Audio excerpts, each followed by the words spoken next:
one big video to let you know everything that I think you need to know about virtual pinball. And we'll go from Z to A.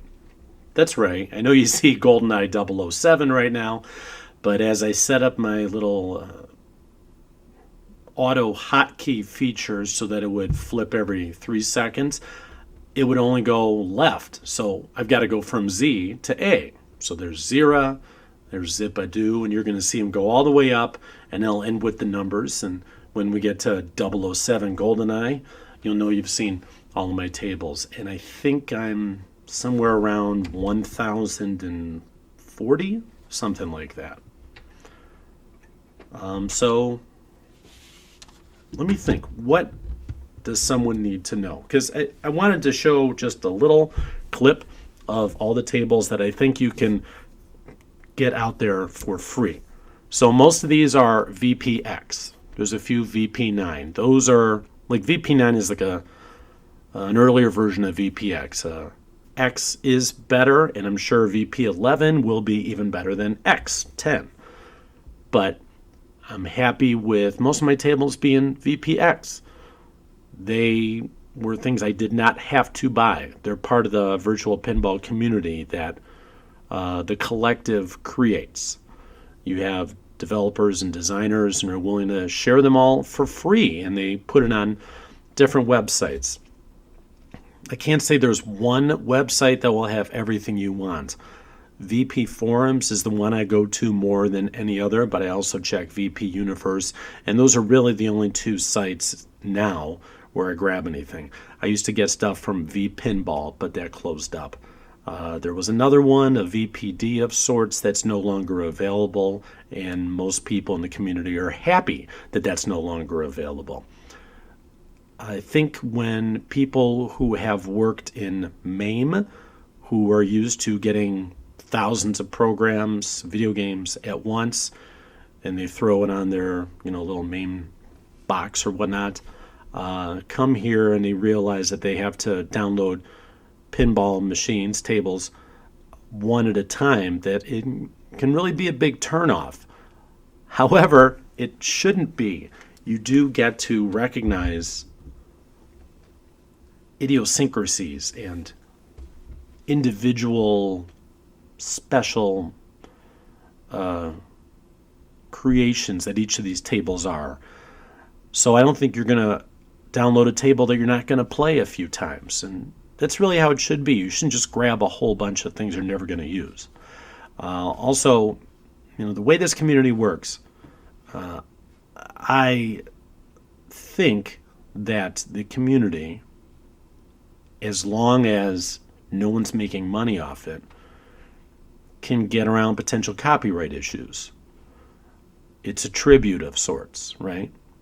Let's recreate a table from the 50s. I mean, I've got tables from, I think, pre-Great Depression on here, before they had flippers, Ballyhoo was the name of what has still been the biggest selling pinball bagatelle pins with a ball table we've ever seen. I think 50,000 of them came out, and I guess it was during the Great Depression.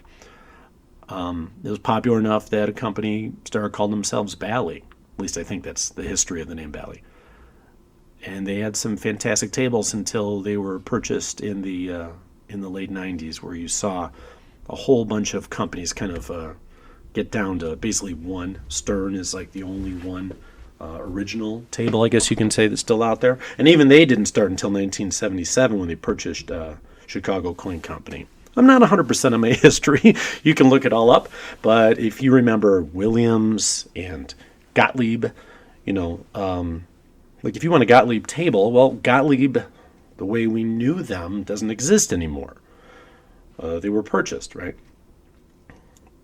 But you can find, and Gottlieb's a little bit different in this regard, but you can find a tribute of a table out there where someone recreated the playfield and the back glass and the scoring. And,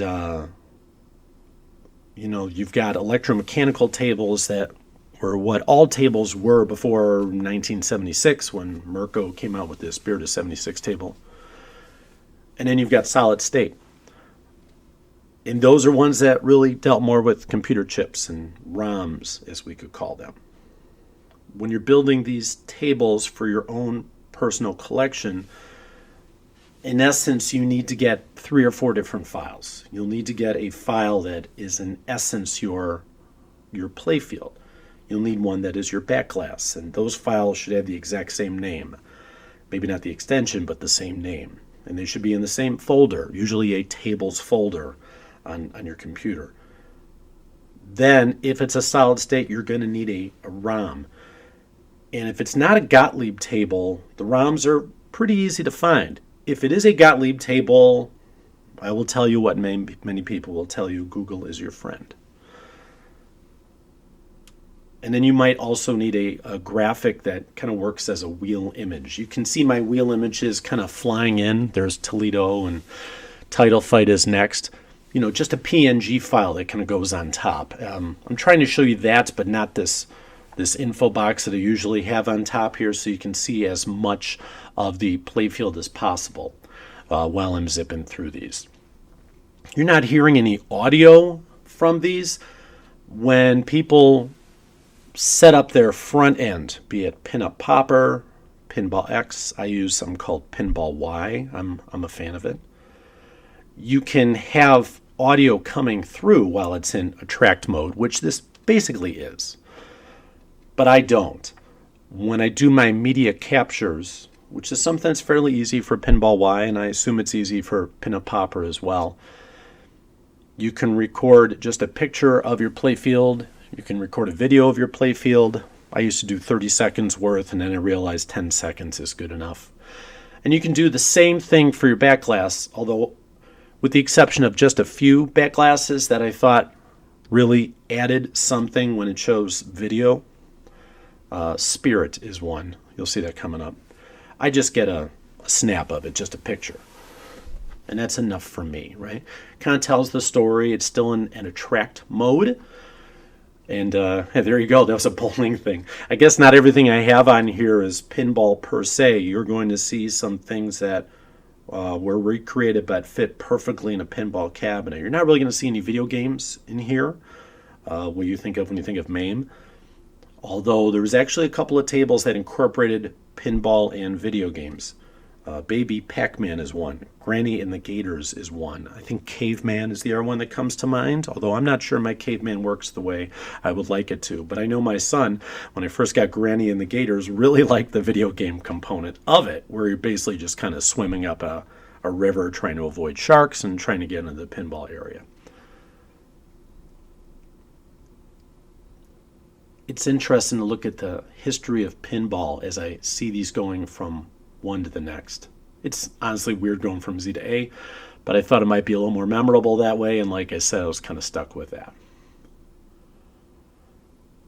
You can see from this shot I have a distinctive pinball machine, and I have another video out there showing that, but it's basically a 42-inch plasma TV that I had kind of left over, and I just built a bunch of 4x4s and stuck it on top. And then I built my own computer. I bought a 42-inch monitor that's at 60 hertz. I took an IKEA bookshelf and slapped it around, and then I slapped it on top of the frame. And then I bought the correct buttons and a plunger, and it hooked up to a KL25Z processor. And then as far as tactile or haptic or DOF or whatever you want to call it, I have 8 solenoids in here, and just imagine something making a knock sound every time a ball hits something good or anytime you hit your flipper. And it really adds to the effect. It makes it easier to imagine you're playing the real thing. I also have a shaker motor in there. That wasn't used in the pinball world until, I think, Earthshaker, which was an early Pat Lawler table. And now you see it in a lot. So the people that redesign these machines, they may put in the shaker motor where it originally isn't, just because it adds to the overall experience, the immersiveness that it can give you, the enjoyment of it.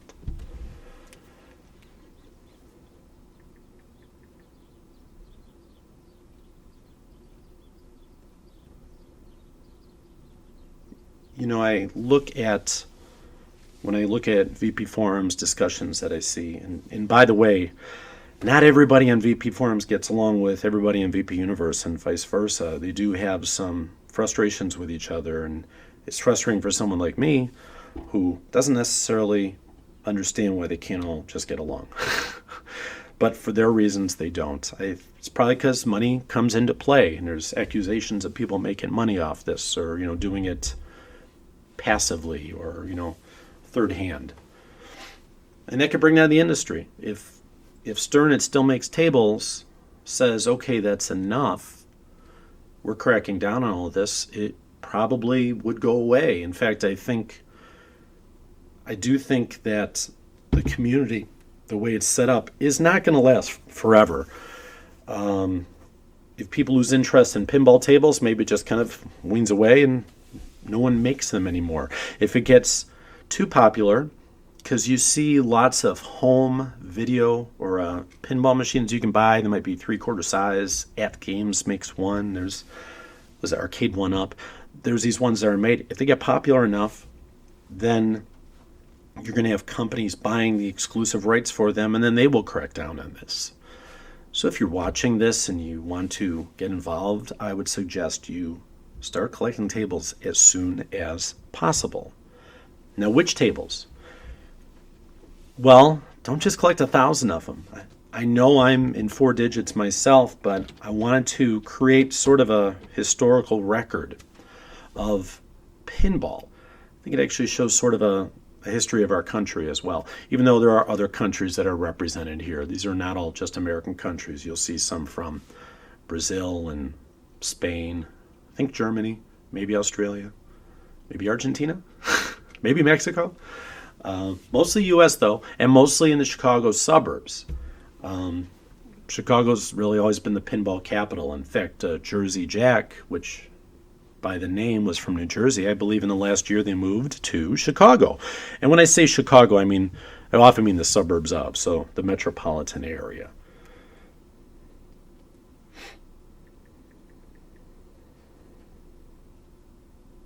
I was thinking about real versus fake. I guess you can say this is fake, but it's less fake than other things. Let's say you like pinball, real pinball, and you want to become a collector. If you've got the money, you can purchase the pinball machines themselves, provided they're, still out there. There's probably some rare machines. Like if you want Pinball Circus, which was one created by, I think, Python Angelo, maybe somebody else. That was created, it's almost like a 3D pinball game. J.P. Salas, one of the most popular designers, kind of came up with his own version of it called J.P.'s Gargamel Park. You'll see that later. It might not lend itself perfectly to this because it's really 3D. But they only made 2 pinball circuses. One's in the Hall of Fame in Las Vegas, and the other one is some private collector. So probably not going to buy a pinball circus. Although from my understanding, they put a pinball circus in an arcade for a month and no one cared. So, the reason there's only 2 of them out there isn't that it was really popular. It's the opposite. You could collect a bunch of machines if you have the money and the room. And if you are handy enough, you can fix pinball machines, which I sure as heck can't. On the other end of the spectrum, of the real to fake spectrum, you would have, in my opinion, VR. Put in some virtual reality goggles, download some VR versions of tables that are available on these sites that I've been talking about. And then you got to touch something. So maybe you build something that's called a stubby. It's like a really small cabinet. Or maybe you just hold some PlayStation or Xbox controller and then you play it that way. And no one else gets to watch you play, but you really sense the 3D there. So I hear. My middle-aged eyes, I don't think I can handle it very well. And I don't want anything squeezing my head for that long anyway. And then in the middle of the spectrum, you have stuff like this. You have an actual looking pinball cabinet with actual buttons, actual feedback, but the play field is not 3D. When I set this up, I will align it so that where my head is normally positioned, it looks just the way an actual pinball machine would if I was playing that pinball machine. It's an illusion. It plays great. You might not miss that extra dimension because you can be fooled for a while. But if you move your head to the side about a foot, you kind of notice it. Doesn't mean it's not enjoyable. It's great fun. It's just not really 3D. Some future pinball tables have this ability if you hook up a Kinect, I think it's Microsoft, where you hook that up and it senses where your head is and it changes the perspective. I don't see how that could work with more than one person there if you have someone watching there. And from my understanding, there's a blur to it because you've got two eyes. It might look really good from one eye, but the other eye looks a little off. Those things look really good if you're watching a YouTube video of it. But a camera is one eye, right?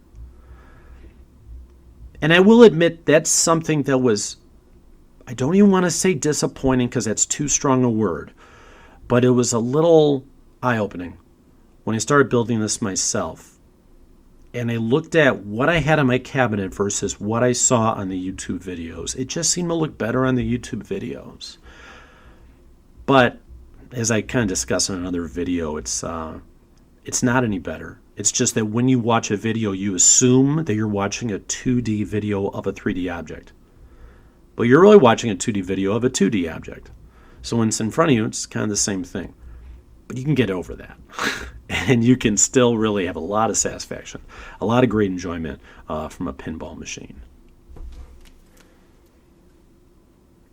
So as far as the spectrum from real to fake, when I added the haptics, as it were, that kind of increased the reality of it.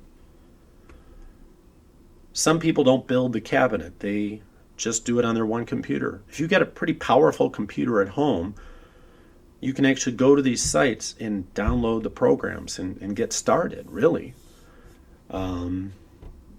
People seem to rave about the Baller installer, how it's easy and you get pin a popper there. Cool. And then can you have everything on one screen? Yeah, you can. You'll find videos out there. World of Virtual Pinball, which is a channel on YouTube. Often he will show what a new table looks like as a desktop, where you see sort of this trapezoidal shape of your playfield, and then also parts of the back glass, kind of in the upper left and upper right corners. That's still something that still can be really enjoyable.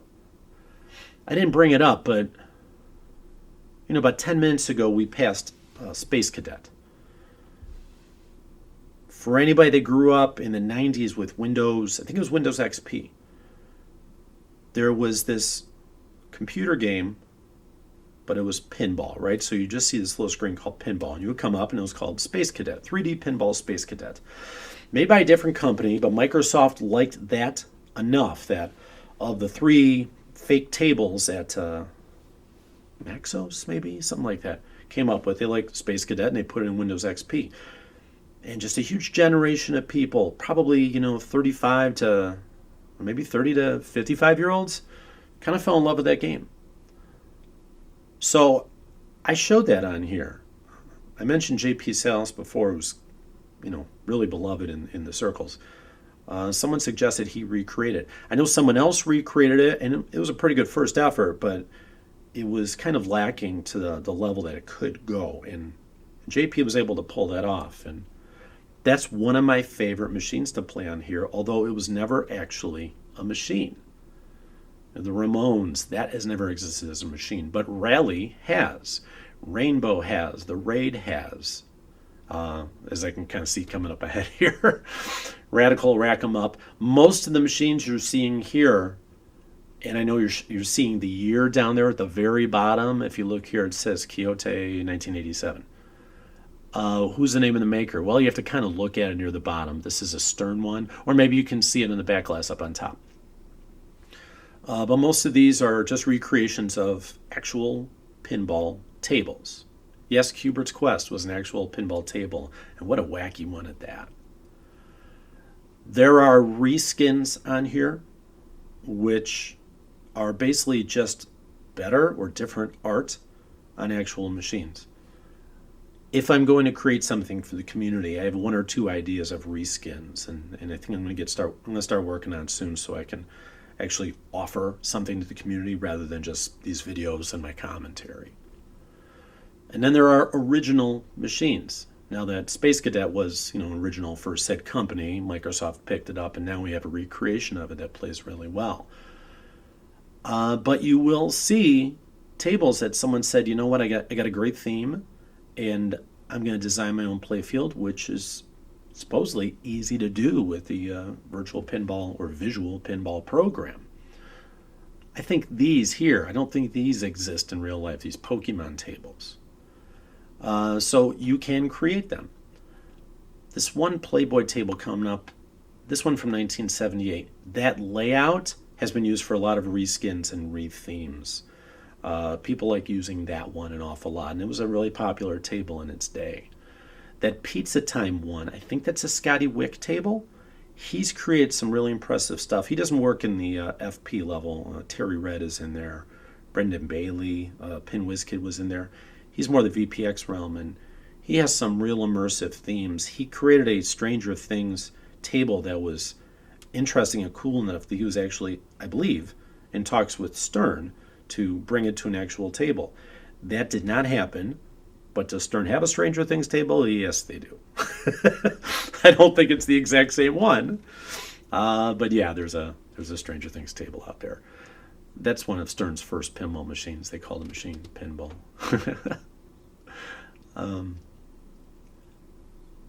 If you are watching this thinking, okay, there's that brand new pinball machine out there. Brand new. Do you have it? No. I shouldn't. You might see some form of a tribute, but the community tries to be very careful not recreating a machine that's still being produced and still being sold, the profits going to the manufacturer.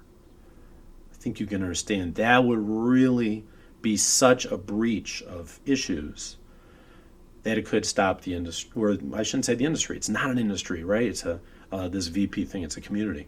Once it becomes an industry, it's doomed. That's the way I see it. Now, you might have people making money selling you parts of your cabinet that you are going to build. Can you buy the wood from someone that's custom cut? Yep. I don't think anybody sees a problem with that. Can I buy the haptics from someone that did the work putting it together and soldering it and then offering me a lifeline when I can't figure it out? Yeah, and I did, and it's great. It's a strange thing. It's fun. I feel like I'm learning more about it all the time. But me personally, I spend so much time working on my machine, my table. There is some upkeep that you need to do, not as much as you would if you own an actual pinball machine, but I need to occasionally update VPin MAME or the DOF files. It's mostly files, right? I got to recreate files. Fortunately, it's just swapping out files, just copying them and replacing them. It's not like you need a special installation. You might need that when you first start for the front end or for VPX, but after that, when there are updated versions, it's pretty easy to do. I've been spending a lot of time, if you look at the width of each of my play fields, from left to right, see how that one has some black space there? And that one kind of does too, but then you'll see some that don't at all. It just depends if I've gone back.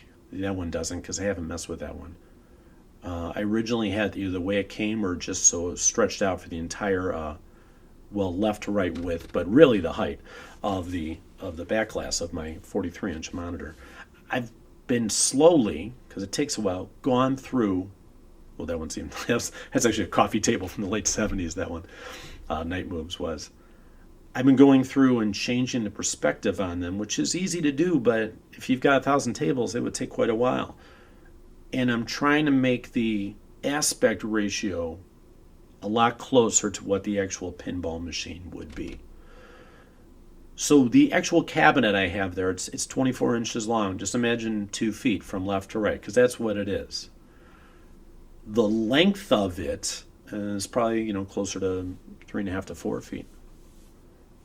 So I guess I should know this. Aren't most monitors like 16 to 9, the ratio, right?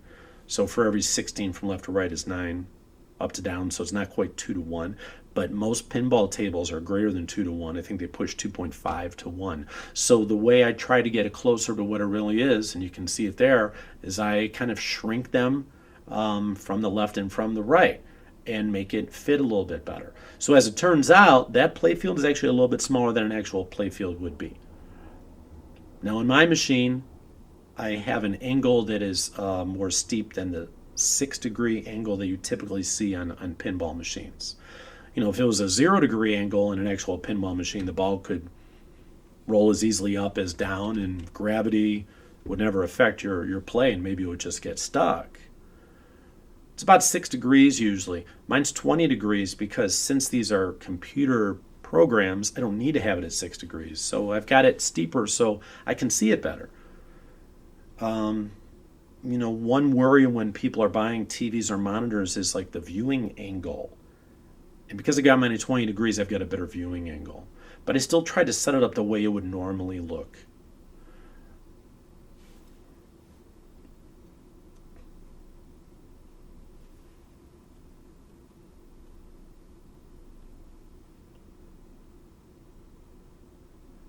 Something that you're not really going to see the graphics or the video of is when people create their own tables or they're trying to do a mod of an original table, they will put videos that play at just the right moments. And those are called pup packs. The PUP is pinup player, not pinup popper. I'm saying this for those of you that want pup packs and think you have to have pinup popper. You don't. Pinball Y and maybe other front ends can handle it as long as you have the pinup player program. And I was so excited about getting pup packs, and honestly, they mean little to me now. They are a distraction from me playing pinball. There's an original here called Jaws, and I will admit it's really cool when you lose a ball and you look up at the back glass and you see all this blood dripping. It's very, very cool. But at least that's when I lost the ball. I'm trying to look at the play field, and I want to look at the score. I want to look at my DMD. See Medieval Madness up there? Let's see if Maverick and that purple and yellow. That's my version of DMD. That is what I have stretched. My cabinet is called a 2-screen cabinet.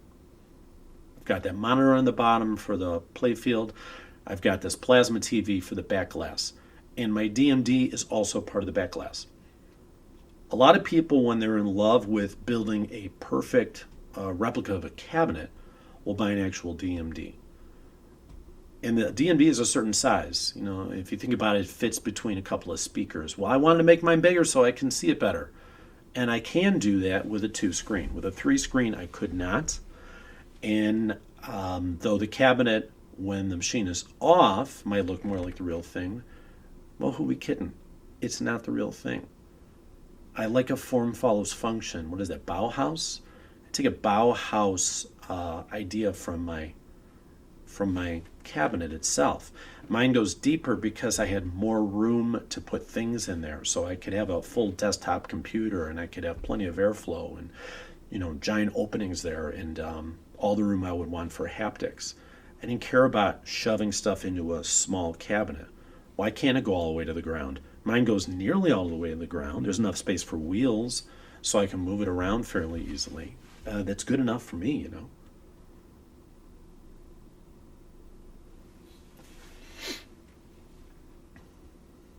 I look at the artwork on this stuff, and actually I love the Lucky 7 back glass. I did not like the Lucky Strike before. I like to think I'm not a prude, but I do have a child in my house, and some of the art on here gets pretty darn racy. You will never see, well, I shouldn't say this, but when you see a drawing of a woman, she will likely be well endowed, and she will be turned just a certain way so that you get to see a perfect profile of one part of her. And boy, they must have used that to sell pinball.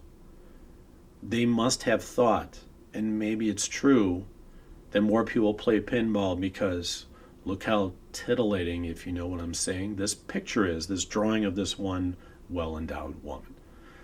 It's frustrating for me. In fact, there's a table out there where my wife, again, I don't think she's a prude, but she thought, and I don't blame her, that the back glass was so distracting that it took away, she actually dinged the pinball machine on her rating. I've let her rate these. You're not going to see them here, but it's kind of fun. Every now and then she'll come and she'll give it like, a 0 to 5 star with half stars available rating.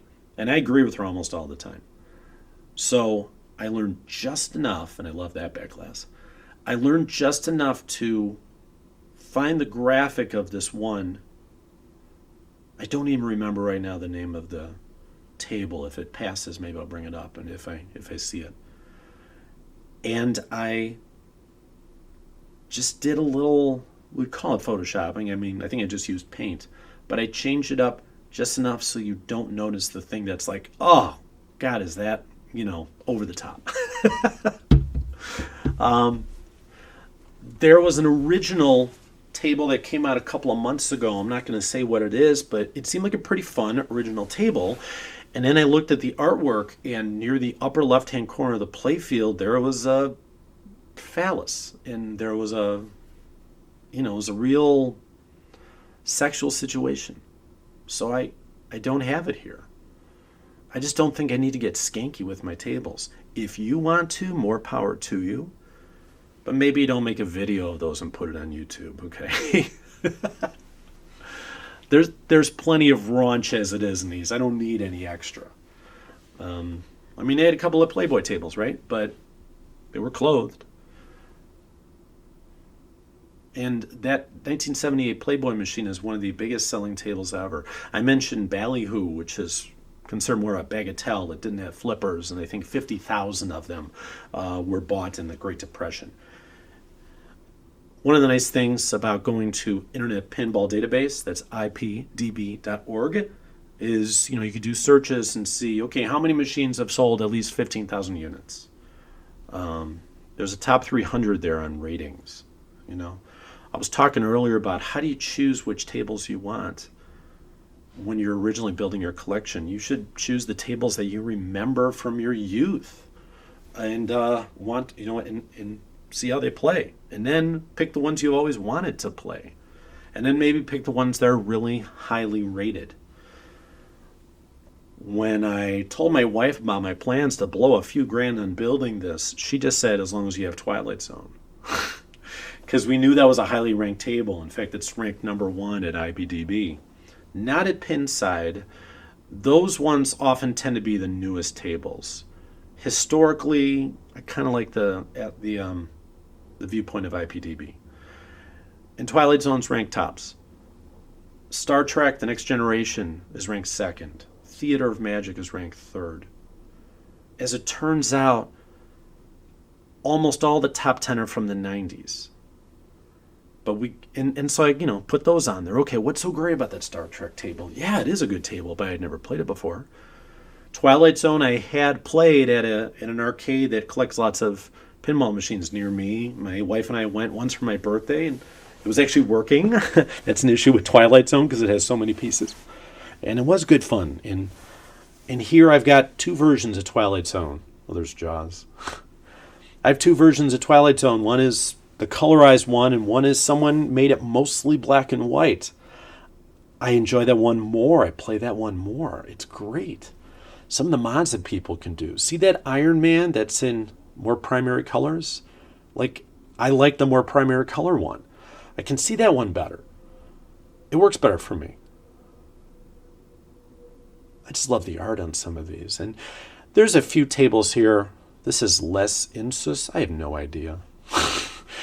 I don't know who that group is either. I've got it on there. I got rid of the Insane Clown Posse one, but I kept Indochini. Okay. Yeah, maybe that one can go. Maybe I could thin this out to an exact 1,000 or a 999, which is what I always wanted to do. Maybe I could.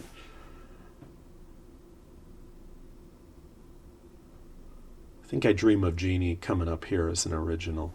I don't think it's a pup pack, though. But it's cool. Some of the stuff that people can create is great. You see here on some of my wheels that some of them have like kind of a silvery circle around those. There's a bunch in this group. I don't care for that. I like the ones that are like that, a PNG file where, kind of bleeds through.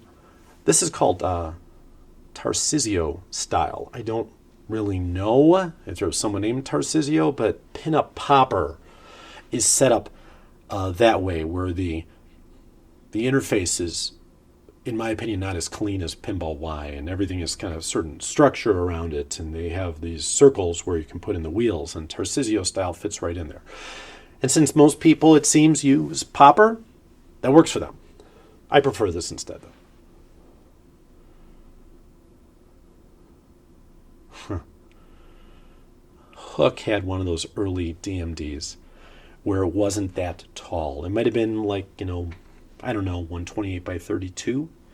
I'm not sure. I think the first DMD was a table called Checkpoint. There was also Gilligan's Island, and there was Terminator 2. Terminator 2 is known as a fine machine, very popular. Checkpoint, not so much. In fact, right now I can't even tell you who did Checkpoint. I don't know, it was like, Data East or Sega or not Capcom. They were only around like a year and a half. But I don't think it was one of the big players, though. But there used to be many, many, many pinball manufacturers, and then it went down to one. And now you do have a few more now. That's cool. I think pinball's on the rise, but it's never going to get that big. I don't know if I call it a cult. But it's a nice community to be part of. You want to be part of something where you're not the only one, but it's not like everybody's into it either. It's kind of a small group, a cliquish sort of thing. You're part of the clique. Maybe it feels that way. Maybe. Love the Haunted House back glass. I do find myself just looking at the artwork more than anything. And I think if I ever make another video, it's going to be kind of based on the art of what we see here. I think, anyway.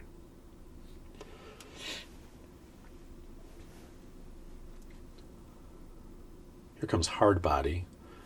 Rachel McLish? Rachel McLish. An early bodybuilder of the 80s. That's a very dated table. It's really got that Memphis-style 80s look. It's not bad. It's a pretty good pinball machine. It's that double play field. That's the kind of table that I can imagine developers saying, okay, I can reskin this or retheme this, but keep the play field. I can see that. Grease, I don't play that one much, but that's based on Stern's Elvis table. There's Granny and the Gators. It's weird looking at this from Z to A. I just had to do it that way, but Pinball Y has I bring this up because I see Grand Prix right here. I'm not good enough at Pinball Y to know how to develop like my own folders, where I can just hit a button and, it just shows me just the tables created in 1981 or just the tables with the artwork of Christian Marche. I don't know how to do that, but there is a favorites. So I went through all the Pat Lawler tables that I have, and I favorited them. So if I go to my favorites, I can play Pat Lawler tables. Pat really brought in so many different ideas into pinball. I've heard critics say that his tables don't flow as well because he puts lots of stuff in there. Case in point, those circular pop bumpers that you see, Lawler has those, but he'll make them smaller. He'll have 3 of them, and he'll kind of shove them in a corner. Almost as if, yeah, you want that there, but that isn't really a main part of the table itself. Again, he did Twilight Zone. He did, I mentioned Earthshaker before. When I played Whirlwind on this video game version. I think it's on the Wii. Yeah, I've got it. It's like the Williams collection of pinball tables, and I loved Whirlwind so much. And my son liked Jive Time. That I thought, and again, a couple of years ago, I thought, wow, what would this look like in real life? And I did get to play the actual pinball machine of Whirlwind, and man, I didn't do well. It ended in a hurry. But it's expensive, right? You know, something like that probably costs you 75 cents a game to play, maybe 3 games for $2, maybe you only have a few quarters in your pocket. Oh, here comes Gargamel Park.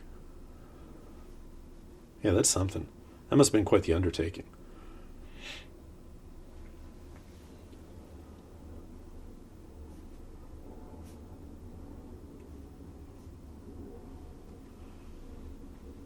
So I am showing you the name and the year it came out, and if you look closely, you can see who created it. You know, you can see Bally right there on our Lawler table here in Funhouse, Williams. If you're looking to decide where you can find these, I think there was a spreadsheet out there where someone would update where you could find everything, and that one hasn't been updated in a few months. I think there's a better one out there. I just haven't been able to find it. But most of what you want can be found at either vpforums.org or vpuniverse.com. I think that's a com. And you shouldn't have any problems finding other YouTube videos where people explain what are the files you need. VP Forums was what I followed, where it said, okay, put in this program. Then here's a good electromechanical table called Capersville. See if you can get this working. And if you can, okay, then here's what we suggest as a solid state.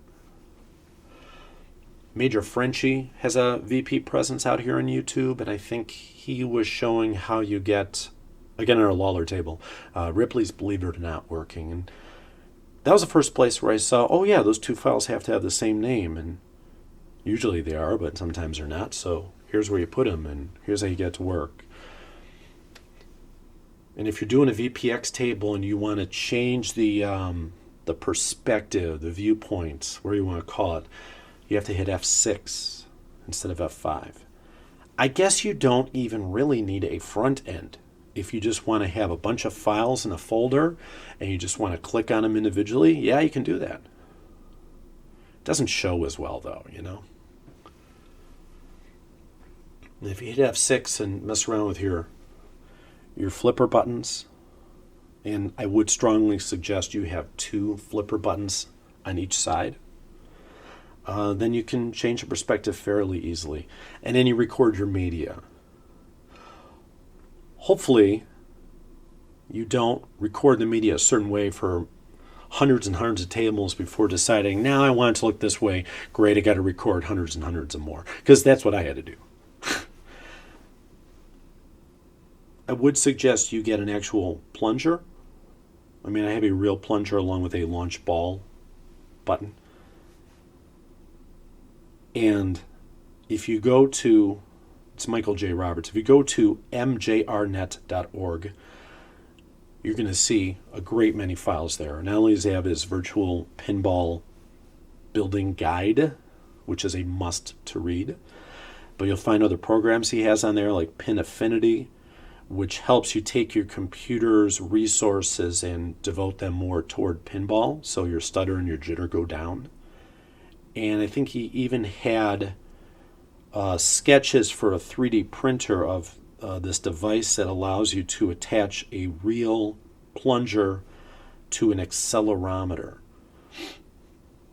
Or is it potentiometer? I think the potentiometer is built in my KL25Z, and that's what allows me nudge, although it doesn't allow me to tilt. I'm not the kind of guy that nudges so strongly that it would tilt anyway. The only time I really nudge is if I see that ball going right down the middle and I just want to move the table a little bit so that I can catch the ball with my flipper and keep the ball alive. That's really the only time I nudge, and the KL25Z's potentiometer does enough for that. But yeah, my plunger works just like a real plunger would. Well, it is a real plunger. So it's this great way that connects analog and digital. You can even see it on the screen when you move it.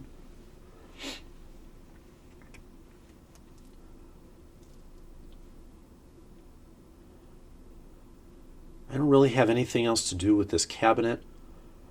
There's only a few tables I'm hoping come out eventually. Dream Daddy, by the way, is a great table. That is good fun. Thinking of tables that eventually I would want that are not out there yet. Terry Rett's creating a Silent Hill table. I've gotten Future Pinball to work. It's a little wonky for me, but it works enough that I will want to get a copy of that and thank him for it. I try to thank everybody that offers something that I get a copy of. There's a table from the early 80s. I don't think it was an American company that's known as this horror table called Terrific Lake. Not Terror Lake, Terrific. I mean, it's funny that we think of terrific as a good word. You know, you got horrible and horrific and terrible, but terrific is good.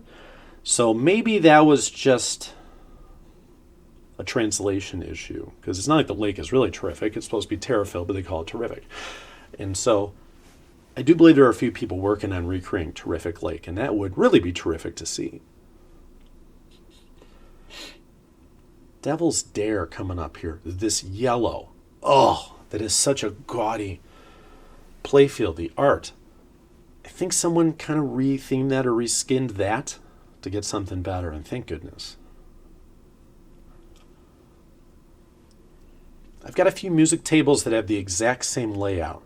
Def Leppard, this one's one of them.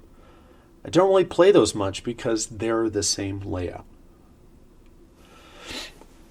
And you can't get the music for those on VP forums. I mean, that is a copyright issue. It's best that you own the albums, that you make MP3s of them, and then you stick it in the music file and then listen to them that way. That's the only way I'm going to suggest you do that. If you have other ways, don't tell me about it. Cyclopes is a game plan table. They created Sharpshooter.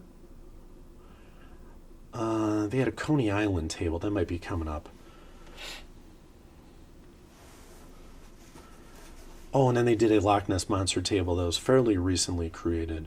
You can kind of tell they were not a big player, but I believe Roger Sharp worked for them. And Roger was the guy that allowed pinball to finally be legal in New York. If you look up Roger Sharp ending with an E, pinball, you'll probably see that he was in court and he showed how pinball is not a game of luck, it's a game of skill, because he was so good at it. I mean, it's funny to think, in a lot of our lifetimes, pinball was illegal in the biggest city in America.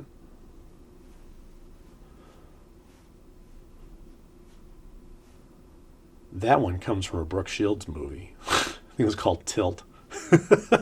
But someone recreated it. The creativity of the designers, the ingenuity, it's very impressive. It's great to look at.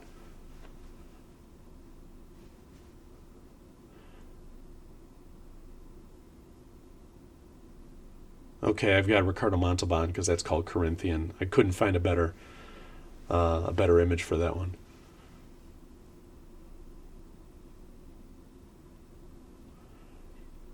And I'll see a lot of people complain about, bad movies on good pinball machines. Congo, that was an awful movie, but it's a pretty good pinball machine. Twister, that was a summer blockbuster, but not very good. And but maybe think differently about the pinball machine. But the reason you see all those is just because of the timing.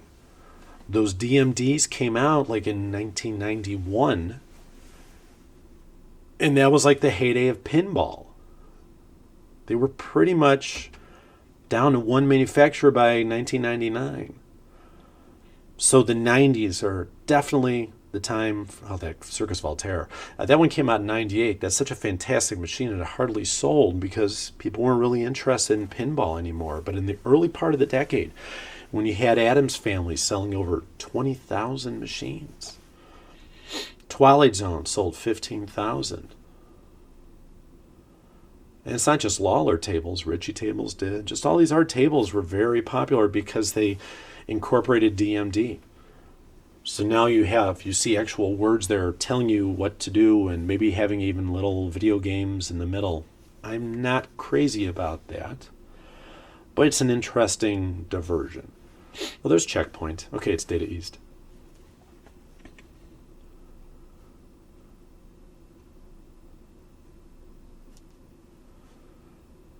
Now I'm up in the C's. I'm almost done. So I'm trying to think about what else I would want to tell anybody that is deciding to enter this community. I would strongly advise you to build your own cabinet. You can go on Etsy and find one. You might be able to find one who's selling theirs used, their machine.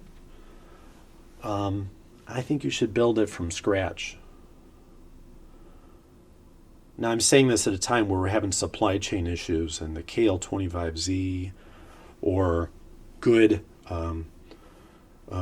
graphics cards, or they're not even cards, are they? Right?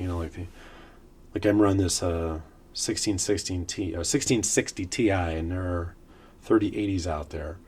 The 1660 is good enough for me, but it is hard to get a hold of those at a good price. Still think that's the way to go, though. So I built, in essence, a gaming computer. Not the most powerful gaming computer, but good enough to do this. And maybe, if there is a computer game that I want, I know computer game, I say things as if I'm a child of the 70s and 80s, which, I am.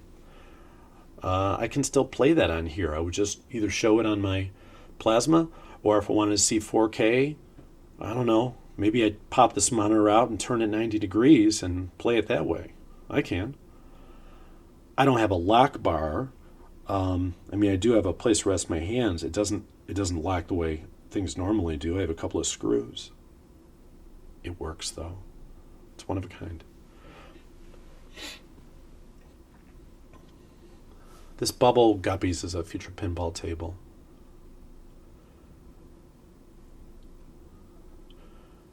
Capcom only made a select few tables, but I love Break Shot. I think that's Kimek's last table. He created, I think, Vector.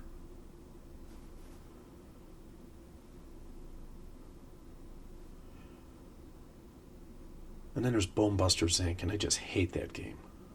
The only good thing about that is the name. But someone else might like it, so sure, I'll put it on here. There's some original. Brendan Bailey, Blue versus Pink there. That's cool. It's a cool concept. Take note of the years that you see. I'm actually surprised. Every time I see a table that looks like late 60s, early 70s, it might be like 1978. I feel like pinball was really behind the times in the 70s. They were really holding on to outdated themes until maybe 1981. Black Knight came out then. Did we just pass Black Knight? Black Knight did a couple of new things. I think that came out in 80 or 81. It's got to be coming up at some point. There is a brand new, okay, so here's the original. You saw I had Black Knight 2000, and is there a newer Black Knight out there? Yeah, I don't have it. I think some people are kind of working on it now.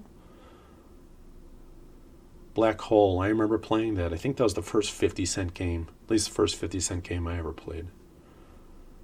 And that it had a second level that went the other way. That was just so wild. Can't say I care much for the audio of it, though. And then they worked on one called Haunted House, and I think that's the better machine. That's one of my favorites.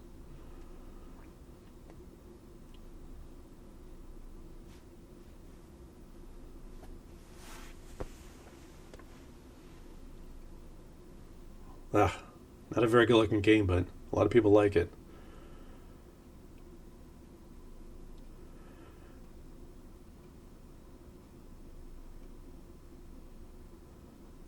Apparently there's a lot of pinball tables that start with the word big.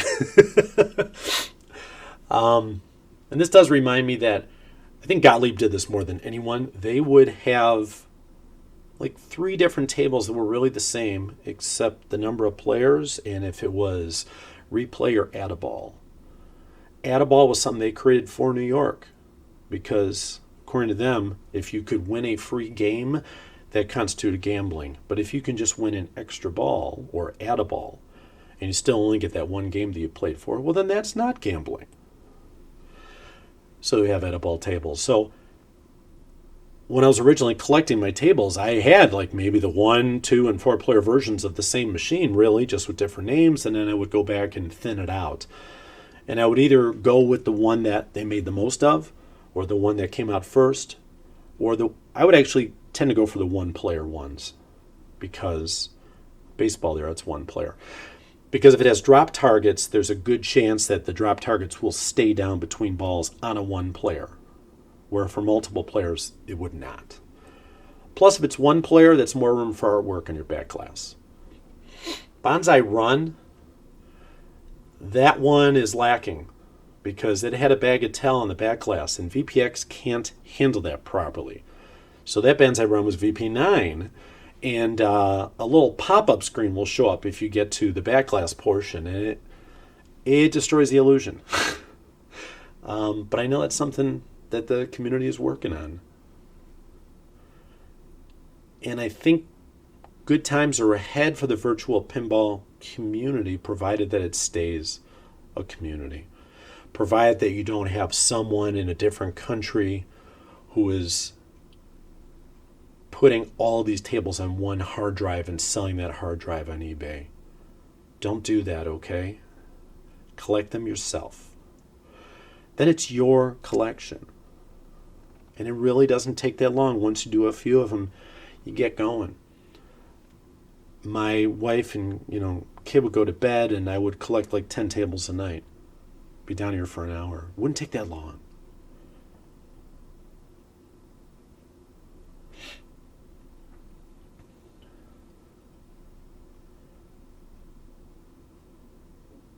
I think the Atarians might have been the first wide body.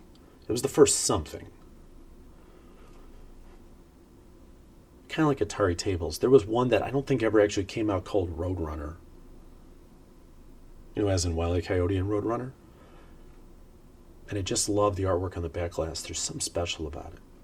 There's something hopeful about it. But man, some of this artwork. I don't think the sound is really great on most of these tables.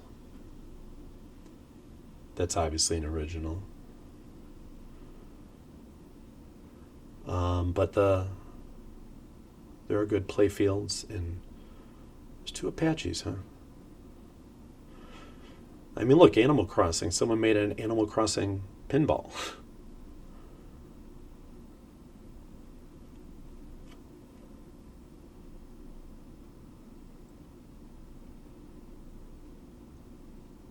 There are a few tables you're not seeing here that I may have had and I got rid of. Either because I didn't like them or I didn't feel good having them. There was a table I had where once I found out why the company no longer wanted it out there, I got rid of it. I didn't feel good having it. So I dumped it. I don't want to create something that I'm not willing to show my friends.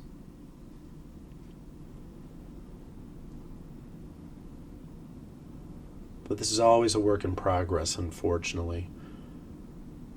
Like I might have to change the layout of that Alice Cooper playfield, and because it's for future pinball, it's tougher for me to do. In fact, I made a video on how to do it because it's not as obvious to me as a VPX.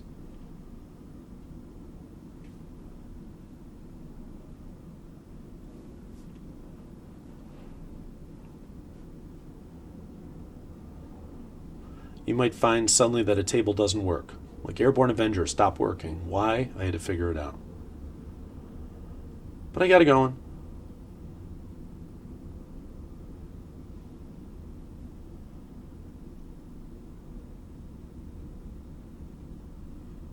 some really good ones here in the A's. That one's great.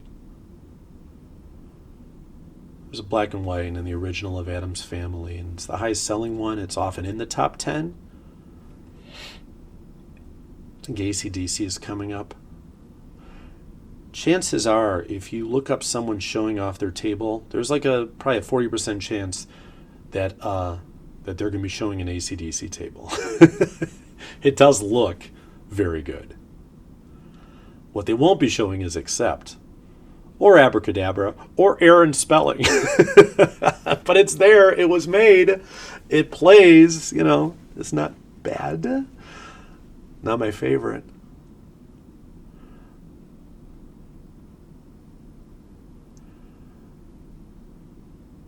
So yeah, this is pretty much it. I wanted to just show you all the tables that you can get, and there are more that you can get. Go to those sites. Build this up yourself. Be part of the zeitgeist. See how much fun you can have playing a replica and a timepiece. As we're back at 007. I do appreciate you sticking with me on this. Thanks a lot. Get pinballing.